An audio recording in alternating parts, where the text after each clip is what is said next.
Okay, so I'm going to break down the Frieren picture that's floating around the internet. That's so hard for everyone to draw. I'm going to break down how to do it step by step, so it's pretty easy to follow that kind of head angle. It's not that difficult an angle to draw, but I get why people are like finding it difficult because you're not used to seeing that angle most of the time. Like usually this is the angle you see. It's a head-on angle. This angle isn't unless you're short. Maybe short artists are better at drawing that angle because they're used to seeing that angle. But most people are not looking at the bottom of your chin, all day. So I want to just draw a quick drawing and show you how it's done. Stick around to the end because I have a little treat for you guys. So it's a little cheat on how to draw this angle easier. So you don't want to miss this. Stick around. All right, let's get to the drawing.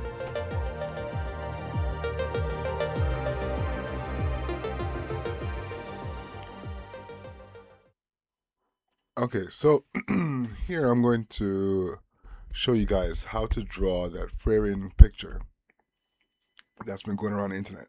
So the first thing you want to do is break down the shapes.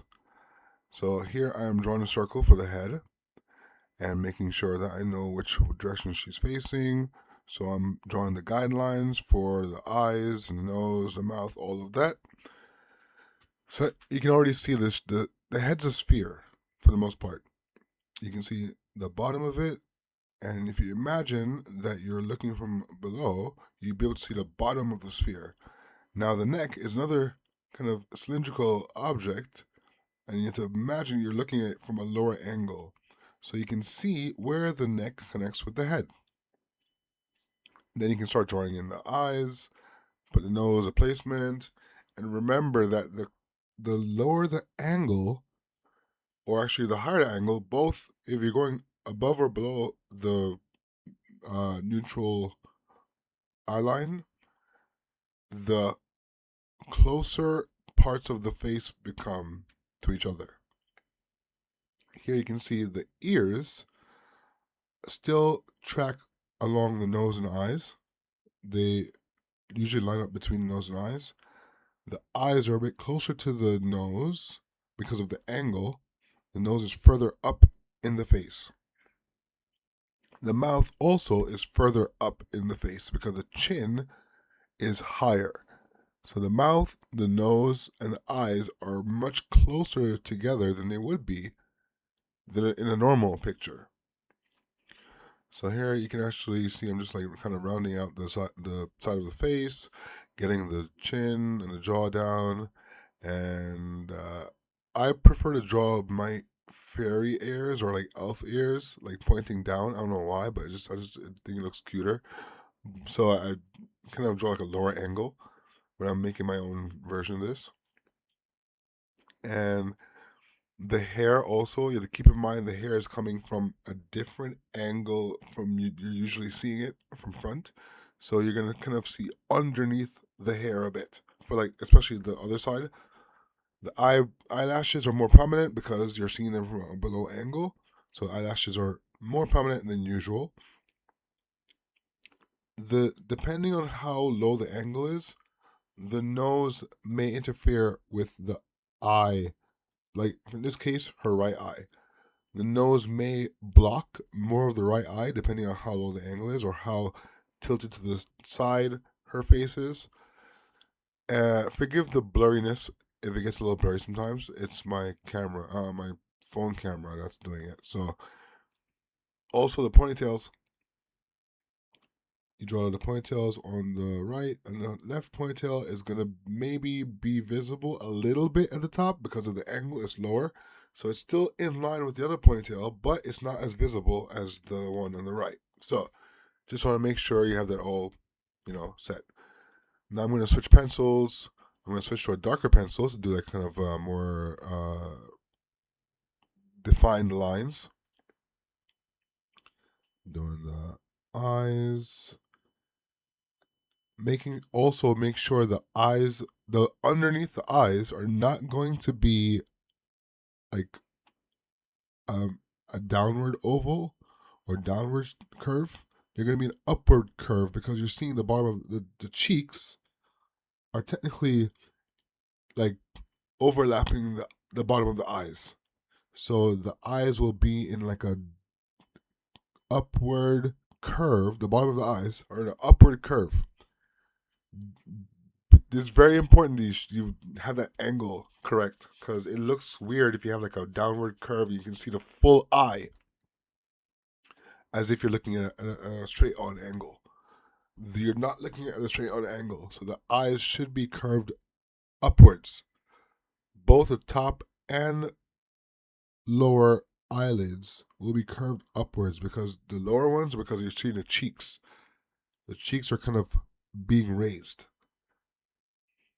And here is just her neck garment following the same curve, upward curve of the lines. Making sure. I like to draw lips. You don't have to draw lips, but I like to draw just like the upper lips being a little more prominent because from this angle, the upper lips should be a bit more prominent. That's usually how the face is shaped. So the upper lips are a little bit more protruding at a lower angle. If you want, you can also draw like the bottom lip line. You don't have to. Like, that's just the style preference. And yeah, um, just fleshing out a little bit more. And that's pretty much it. It's not much, just little fine details here and there, but that's pretty much it. It's done. And this took just a few minutes. It didn't take a long time to draw, and it's pretty accurate. You know, it's not the best drawing ever, but yeah, it's a pretty good drawing, and it's a good base for that angle. So just practice like getting the shapes right, and it gets much easier once you get the shapes right. The shape, the sphere of the head, and like the slender of the neck. That's the most important thing in the whole drawing. Once you get those, everything else kind of falls into place. Now, here's a little bonus treat for you guys. So check this out.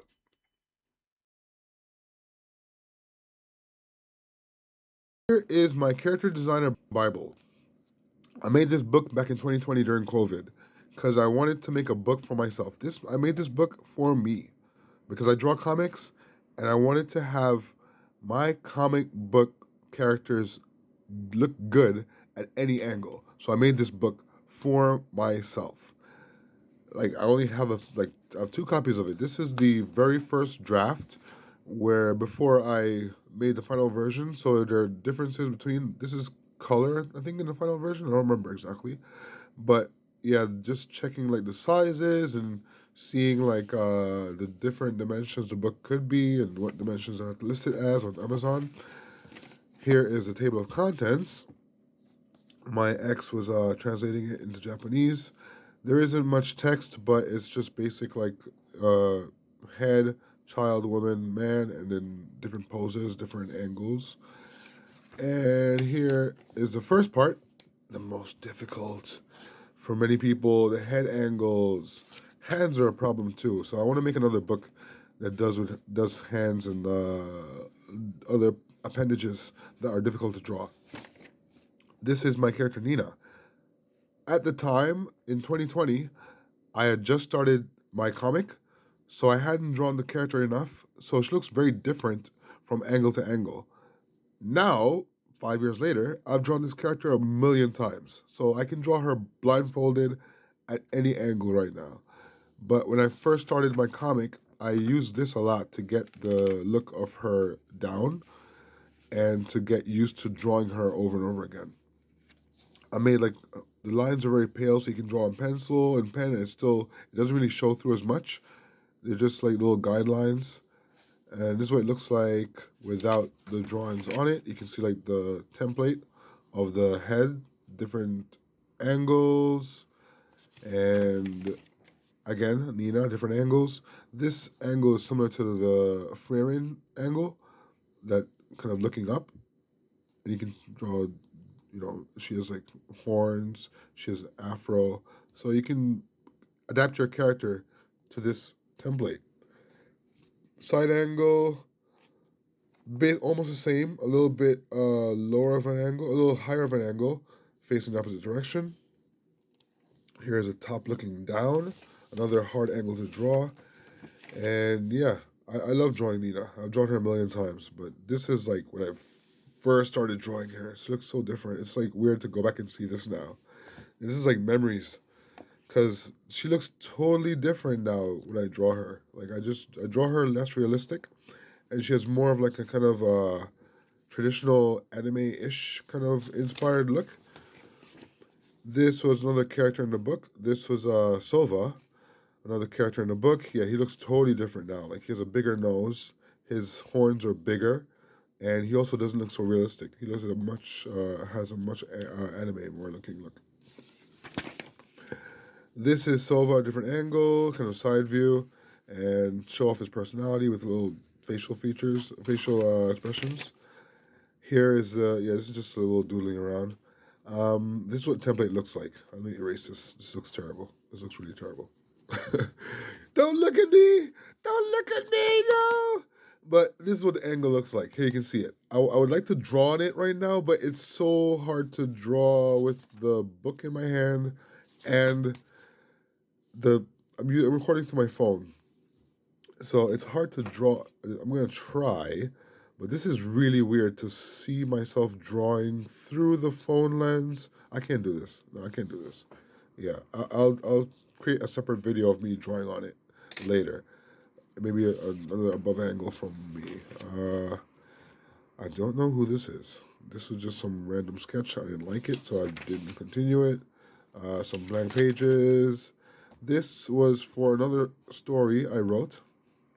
It's a horror story. This is Yuki, and the I forgot. It's based on the story I made. Is based on the.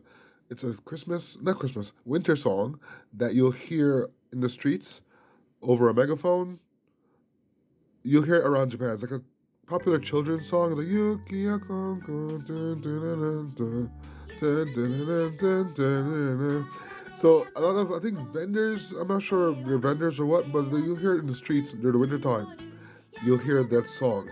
So I made this character Yuki. It's like snow is falling. The song translation, I think it's snow is falling. And this is Yuki, and she's this high schooler who gets bullied, and she becomes a killer, kind of. So this was my character Yuki. I like Yuki. I still haven't written the story like fully. I just wrote like a short version of it. Yeah. Here's yeah, same more and terrible to look at. But yeah, this is yeah. I don't remember who this character is. I do not remember who this is. I just some random character I drew. Yeah, so I use this book a bunch of times just to, get some character design out. This Ivy? This could be Ivy. This could be Ivy from Soul Calibur. No, it's not Ivy. It's just similar, I guess. I don't know. Another character. I think I made up this character. I'm not sure actually. It's been like 5 years plus, so I have no idea who these people are. But anyway, I made this book specifically because of problems like this with drawing. Now I'm much better. I don't use this book as much anymore because I've gotten so used to drawing these angles. But like, yeah, this book is I have it. It's on Amazon. You can buy it. It's just there because I don't promote it that much because like I just haven't done much advertising. But seeing this Frieren picture come up, I was just like, man, people, you would love my book based on like how many people are struggling with this picture. So yeah, check it out on Amazon. You can pick it up, and it's pretty cheap. It's like $10. I think even less. Okay, so here is the drawing of Frieren using the book. It's going to be much faster because it's already there. The guideline's already there. There's actually even a little nose guideline too. So you have the eyes guideline and you also have the nose guideline. You have the middle of the head. The chin is already indented into the neck. So there's not much for you to do in terms of calculating it or figuring it out. It's already done for you. So this is just basically to practice a lot of these angles and develop a muscle memory for it and an understanding of it. So kind of takes away the brain power required to actually figure out the angle, and it gives you the angle already. Now it's up to you to understand what you're doing when you draw it. So when you're drawing this angle, you kind of see what your brain is trying to figure out when you're doing it yourself. So like here I'm doing the neck and the chin. It's already done for you, but you can just look at it and see how the head connects to the neck. That you're looking from an above angle, from a below angle, so that the neck is going to be shorter and the chin is going to be raised. Again, you're going to see under the hair because of the angle, so the hair, the bangs or wherever on the side, it will be slightly elevated so you can see underneath. Remember the back of the head is going to, you can see the back of the head behind the ears. And again, I like to draw lips, so I tend to leave a little bit of space below the nose to draw the lips, the upper lips. And the eyelashes, you get to see because they're more prominent based on this angle. And you can draw in the eyes and detail. It's almost done. It's pretty much done already. It's just drawing detail now. So this book is very good for just understanding what you're drawing. You can figure it out as you practice drawing it using the templates. Here, the chin connects to the jaw. Chin connects to the neck. Behind the ears, the ponytails. You can flesh out the bangs. Yeah. So this is pretty easy to use. It's really, really a useful tool to have. Yep. You're seeing under the hair. Very important also because of this angle. The bangs are at a different point of view. Here is her neck, like garment. I'm not sure what it's called. Turtleneck, I don't know. But you're curving the lines upward because of the angle. So make sure all the lines are curved upward. The mouth is curved upwards. The eyes are curved upwards. The bottom of the eyes are curved upwards. And also the neck, her clothes are curved upwards. There, it's done. It's done. That was so much quicker than doing it by yourself, like just the figuring out the angles and everything. But I suggest using with and without the book as practice. The more you do it, the better you become. So, and now some more bonus content, some extra books that I have. Okay, so here are two other books that I picked up at a mall a couple years ago. These books are like great for like studying hands, feet, anatomy poses. Like one thing about art, man, you're never finished learning. You always have to keep drawing. So this book has like tons of anatomy stuff in it. Um, yeah, this book is really, really good. It's in Japanese, so it's difficult to, understand the text, but the figures are drawn so well.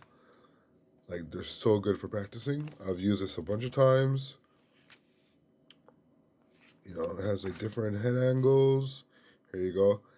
This book is great for learning. So if you guys want me to scan some of this stuff, let me know in the comments. I'll scan some of these pages. Let me know what parts you have issues with. Here's the upper, like the head from the lower angle. It's pretty difficult for people.